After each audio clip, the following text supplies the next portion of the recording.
नमस्कार दोस्तों, हमारी आज की कहानी है किन्नर।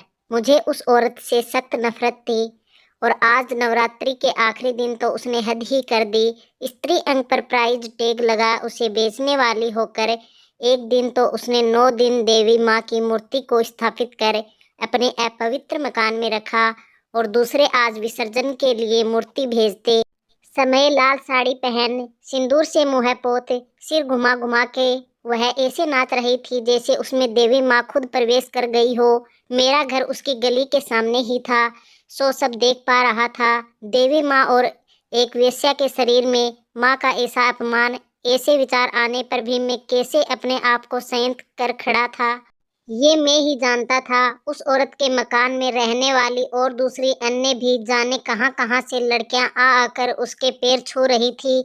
यह दृश्य मुझे आपे से बाहर करने के लिए काफी था। उस वक्त मेरा एक पड़ोसी भी घर से बाहर निकला। मैं मुंह बनाता हुआ उसके पास गया और क्रोध भरे स्वर में बोला, ये सामने क्या नाटक हो रहा है। उसने भी गुस्से में ही उत्तर दिया, शायद मोहल्ले में अपनी छवि अच्छी करने के लिए यह ड्रामा कर रही है। इसे पता नहीं वेश्याएं आशीर्वाद नहीं शरीर देती हैं। चलो इस नाटक को खत्म कर आते हैं। अब तक मेरी ही सहन शक्ति, मेरा ही निर्णय लेने की शक्ति से हार चुकी थी। वह पड़ोसी भी भरा हुआ था। हम दोनों उस औरत के पास गए और मैंने उससे गुस्से में पूछा, हमें लग रहा है कि तुझे देवी नहीं आई है, तू ऐसे ही कर रही है। वह वेश्या चौंक गई। उसने एक झटके में मेरी तरफ मुंह घुमाया।